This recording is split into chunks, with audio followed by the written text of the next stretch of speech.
So are you thinking about buying a new build in North Carolina? We need to watch this video first. Don't tell me what to do.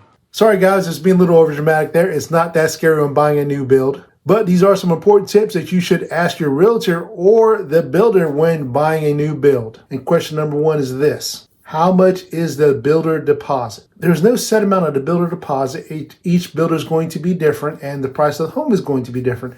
But if I had to give you a number, I would say 2 to 3% of the sale price of the home. So if you're looking at a $200,000 home, you're looking at $2,000 to $3,000 you must put down as a down payment to the builder. Doesn't sound too bad. Now this is different from buying an existing home where there's due diligence money and there's earnest money. And if you want to know about those, check out this video right up here where I talk about earnest money and due diligence money. So what is a builder deposit? Well, it could fall under 3 categories. Either you're going to buy a new construction home and you've picked out the lot and they're going to start building in the next couple weeks or days or months, or a lot's already been picked by the builder. The builder already started building it, but no one has put an offer on his home yet, so it's not under contract. Or 3 could be you are looking to build a custom built home. So you found the land and now you want to find a builder. So the builder is going to require some type of builder deposit that's going to be given to them so they know that you're serious about building your home here and they're going to start building. The builder deposit is given straight to the builder and is non-refundable if you back out of this home. So in other words, you put the builder deposit down, a couple weeks go by, you and your spouse say, hey, okay, we're not going to buy this house now. You now have lost that deposit. That's not good. Not for me. That's not good. So let's say you make it to closing. Now money is now refunded back to you at closing. So if you put $3,000 down, that $3,000 could go to your closing costs. It could come off from the price of the home itself. You get that money back at closing as credit. So in other words, if your closing costs are $5,000 and let's say you put $3,000 down, now your closing costs are going to be $2,000. Now with a custom built or a semi-custom built home, you may require to put down more of a deposit.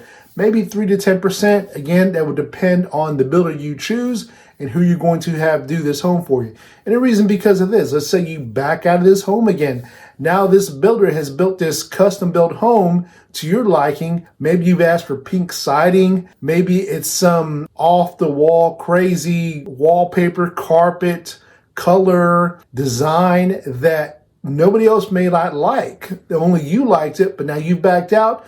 They've built some of it and now they're sitting on this home and they are hoping somebody else will buy this home to the same taste that you had. And just remember, this larger deposit, if you're in a custom built home, will go towards your closing. So what are the incentives of a new build? Obviously, it's newer. You're going to have more modern things. You could have luxury vinyl plank. You could have tile in this home. You could have a big open concept. A lot of new homes are like that. At the time of this video, it's now the end of 2022. It's going to have new electrical, new plumbing, different from when they maybe built something that was 10 to 15 years ago. Some other incentives are this. Some builders have a preferred lender. What that means is this.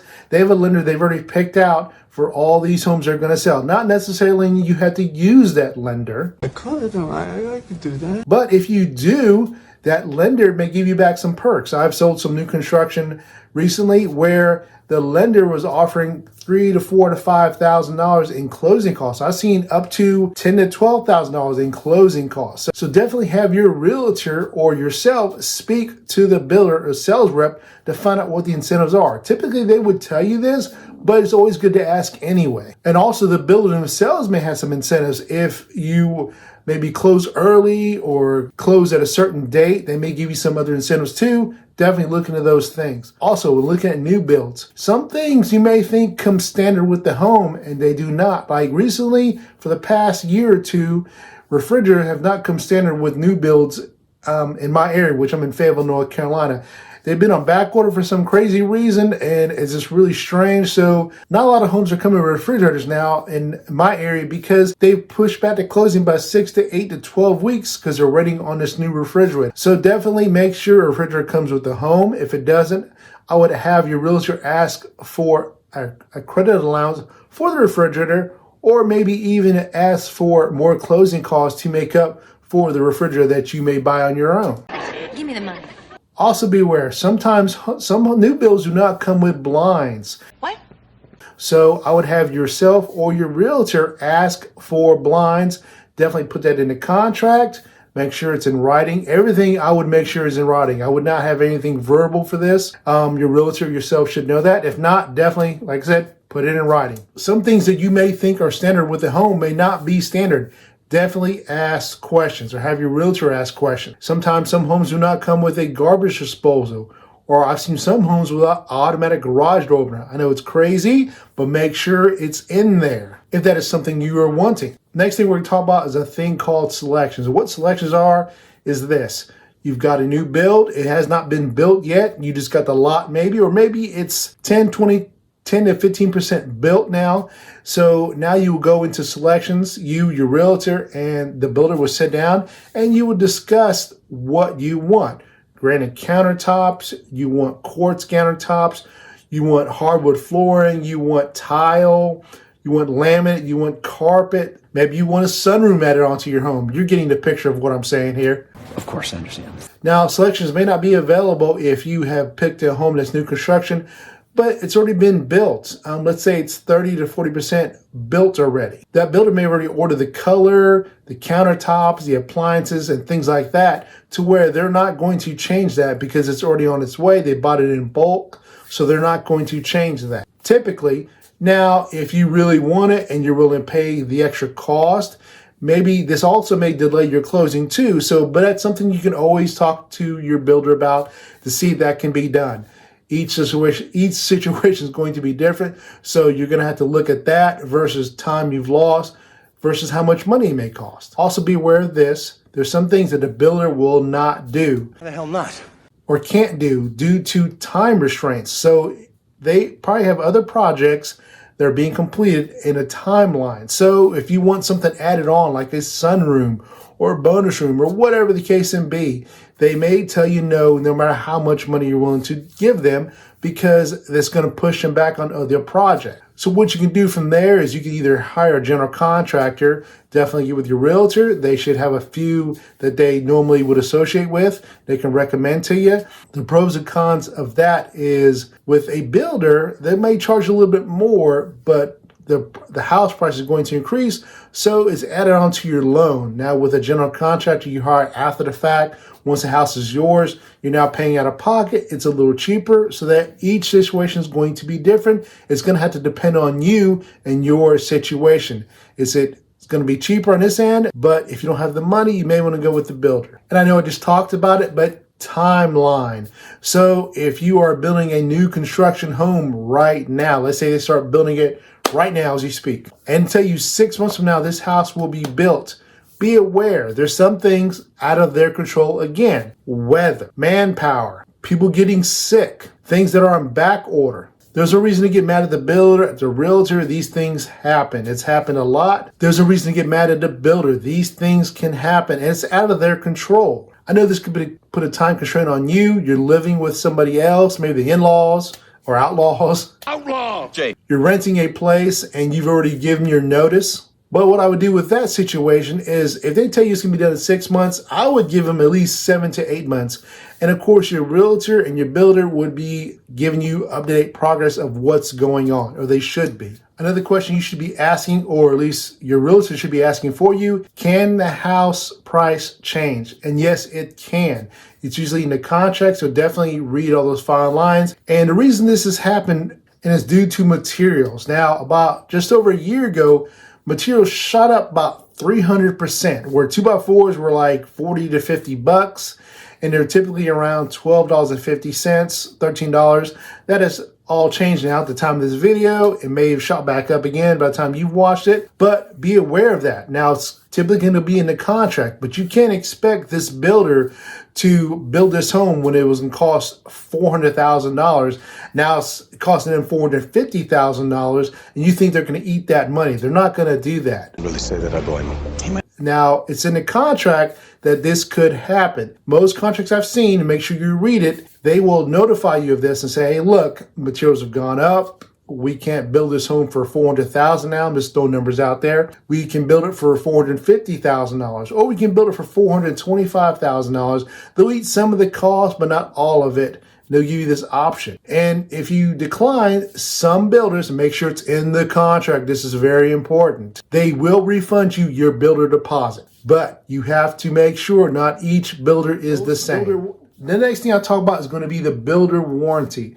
Now, the builder warranty is typically 10 years. Check with your builder, check with your realtor on that, but it's typically 10 years. And what it typically covers is this. It covers the roof. It covers the masonry. It covers the columns, the joints, the flooring system, plumbing, and electrical work.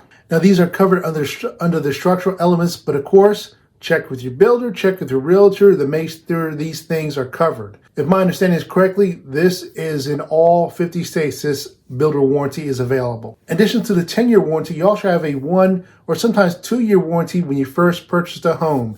So what that means is this: any defects you have with the home within the first year, that includes appliances typically, electrical problems, plumbing problems, maybe some workmanship, are all covered under this 1 to 2 year warranty when you first own the home. Again, check with your builder, check with your realtor to make sure these things are part of the builder warranty. I'm sure you're tired of hearing that. What I usually tell my buyers is this: get a home warranty close to the 1 year mark of when you purchase your home. So if you close today, which is December 24th of 2022, I'd say by December of next year, 2023, you should have a home inspection completed. It'll have to come out of your own pocket, but you're still in that 1 year builder warranty for the first year you own the home. So I would, any issues that come up, I would present this to them and tell them to fix it all. This would be covered under your 1 year warranty. The reason to spend the money when the home was first built, I would spend it when you're close to the 1 year mark. Next thing I talk about is going to be HOAs, which is Homeowners Association. HOA singling us out. So with homeowners association, what it is this: if you did not know, if you buy a house in a particular neighborhood, they may be gated, it may not be gated, and they're going to require certain things from you. In other words, they may have a requirement for a certain fence size. If you want a 6, 7 foot, 8 foot fence, they may not let you do that. Definitely check with the HOAs first before you do that. Before you do anything, any add-ons to your home, check with your HOAs. If you decide to paint your house pink, you may want to check before you can do that, because they may not allow that.